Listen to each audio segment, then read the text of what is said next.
নমস্কার। শুরু করছি প্রতিদিনকার মতো আজ সকালে কি লেখা আছে কপালে অনুষ্ঠানে।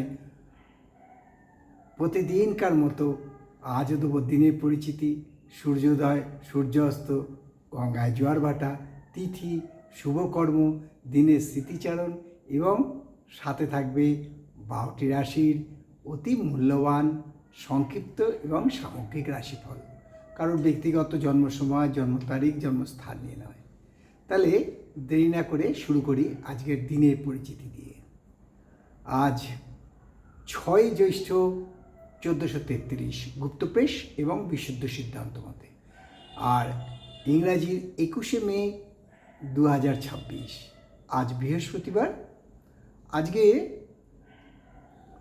সূর্যোদয় হয়েছে ভোর 5টায়, আর সূর্য অস্ত যাবে সন্ধে 6:09। আজকে তিথি চলছে পঞ্চমী তিথি এবং এই তিথি চলবে বেলা 2:10 পর্যন্ত। তারপর লাগবে সপ্তমী তিথি। আজকে শুভকর্ম আছে, খালি সুত হৈবক যোগ না থাকায় কোনো বিবাহ লগ্ন নেই এবং এইটা মল মাস হওয়ায় কোনো শুভ কার্য সম্পন্ন হবে না। এবারে আসছি গঙ্গায় জোয়ার ভাটা। আপনারা জানেন এই প্রভাতী অনুষ্ঠানে প্রতিদিন গঙ্গায় জোয়ার ভাটার সময় আমি আপনাদেরকে জানিয়ে দিই, কারণ অনেকেই গঙ্গা স্নানে যান এবং আমাকে বহু লোক বহুভাবে ফোন করে জানিয়েছিল আপনি এইটা প্রতিদিন উল্লেখ করবেন, আমরা সেই অনুযায়ী গঙ্গায় যাই।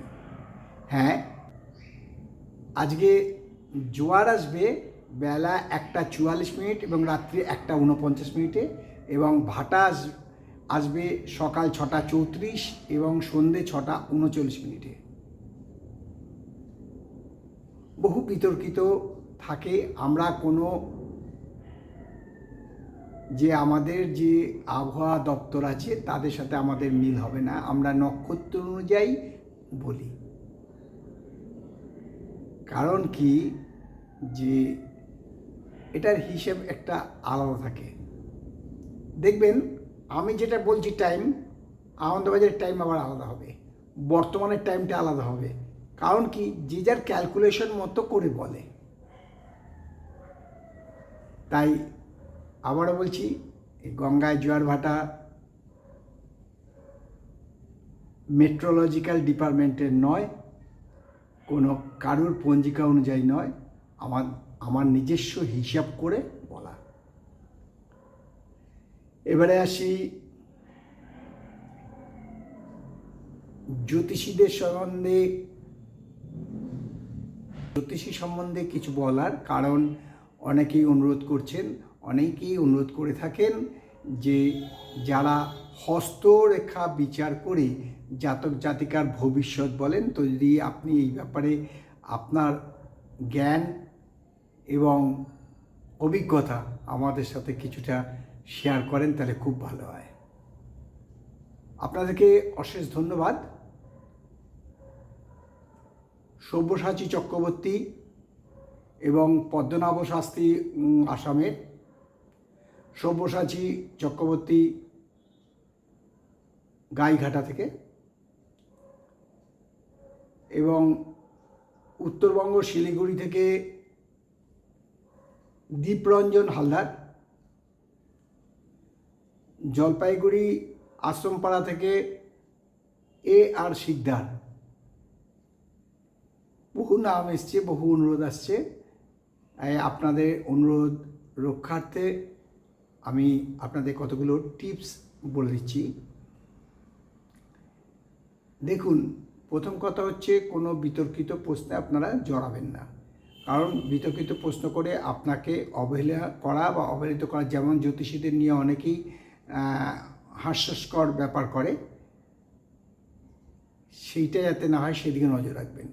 কোনো বিতর্কিত প্রশ্নের মধ্যে নিজেকে জড়াবেন না, প্রথম কথা। দ্বিতীয় কথা হচ্ছে, যদি কোনো জাতক বা জাতিকা বা জাতক জাতিকার পিতামাতা আসে আপনার কাছে, আমার সন্তানের ভাগ্য কীরকম, ধরুন বাচ্চাটির বয়স 11, 12 কি 13, 14 কি 7, 8, এ বয়সে কী হবে, তখন আপনি কি করে বলবেন যে বড় হয়ে কি হবে না হবে? প্রথমেই আপনাকে দেখতে হবে জাতক বা জাতিকার হাতে কোনো শুভ চিহ্ন আছে কি না। অর্থাৎ শুভ চিহ্ন বলতে গজকেশরী যোগ বা রাজচন্দ্র যোগ বা বিপরীত রাজযোগ, এই তিনটে হাতের কোথায় থাকে, কোন অংশে হাতের এই তিনটা চিহ্ন থাকে সেটা আপনাকে জানতে হবে। তার মধ্যে আমি আপনাদেরকে আবারও বলছি, জ্যোতিষ শিক্ষা আসলে আমি বিশদভাবে আলোচনা করি, তথাপি আপনাদের অনুরোধে এই অনুষ্ঠানে আপনাদেরকে একটা সামান্যতম সূত্র দিয়ে দিচ্ছি যে বৃহস্পতির ক্ষেত্রে যদি ক্রস থাকে তাহলে বুঝবেন সেই জাতক বহু বড় হয়ে বহু অর্থ রোজগার করবে। সাময়িক হয়তো সে অর্থকষ্টে ভুগবে, কিন্তু তার প্রচুর অর্থ হবে। এবার দেখতে হবে ওই ক্রস চিহ্নটা বৃহস্পতির ঠিক কোন দিকটা আছে। বৃহস্পতির ক্ষেত্রটা বিচার করে তাতে উত্তর দিকে না পশ্চিম দিকে না পূর্ব দিকে না দক্ষিণ দিকে, এইটা আপনাকে দেখতে হবে। তার উপর বিচার করে আপনি বলতে পারবেন যে সে কীরকম ধরনের জাতক, কত টাকা রোজগার করতে পারে। এই হলো জ্যোতিষীদের অনুরোধে সামান্যতম টিপস। এবারে আসছি 12টি রাশির সংক্ষিপ্ত এবং সামগ্রিক রাশিফলে।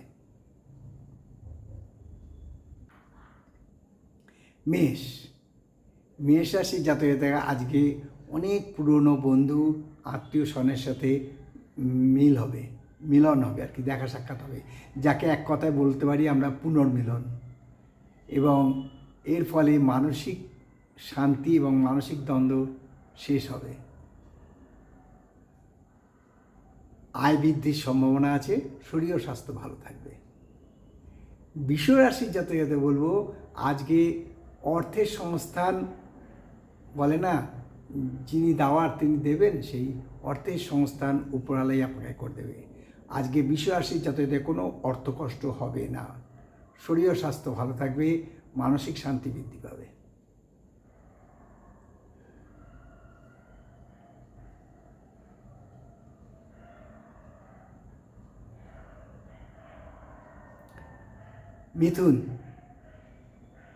মিথুন রাশির জাতকদের বলবো খুব সাবধান, আজকে চিকিৎসার জন্য অতিরিক্ত ব্যয় হয়ে যেতে পারে, শরীর ও স্বাস্থ্য খুব একটা ভালো যাবে না, আয় হ্রাস পাওয়ার সম্ভাবনা আছে।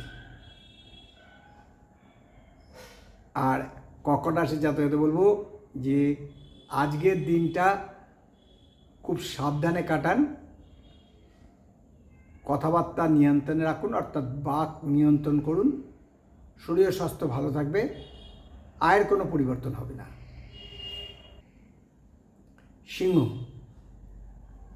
সিংহ রাশির জাতকদের বলবো যে অতি স্পষ্ট কথা বলা সবসময় শ্রেয় নয়, ফলে বিপদ ডেকে আনতে পারে, তাই এই ব্যাপারে সাবধান, বাক নিয়ন্ত্রণ করুন, শরীর ও স্বাস্থ্য মোটামুটি থাকবে, তবে আয় কোনো পরিবর্তন হবে না। আর কন্যা রাশির জাতকদের বলবো আজকে খাওয়া দাওয়ার ব্যাপারে বিশেষ সাবধান, কারণ পেটের গণ্ডগোলে ভুগতে পারেন, কোনো তৃতীয় ব্যক্তি দ্বারা আপনার ব্যবসায় ক্ষতি হওয়ার সম্ভাবনা আছে, শরীর ও স্বাস্থ্য মোটামুটি যাবে। তুলা রাশির জাতকদের বলবো আজকে কিন্তু কিছু চুরি যেতে পারে, সেই ব্যাপারে খুব সাবধান, ফলে মানসিক উদ্বেগ বৃদ্ধি পাবে। যাদের উচ্চ রক্তচাপ বা সুগার আছে তারা খুব সাবধান, শরীর ও স্বাস্থ্য মোটামুটি থাকবে, আয়ের কোনো পরিবর্তন হবে না।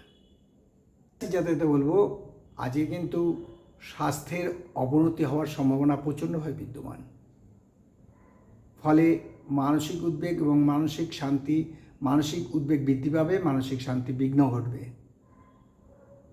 আয়ের কোনো পরিবর্তন হবে না।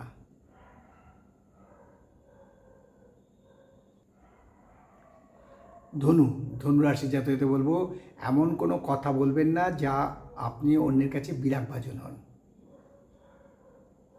তাই আপনার ব্যবহার, আপনার কথাবার্তা সংযম যাতে থাকে সেই ব্যাপারে দেখুন, নচেত বিপদ।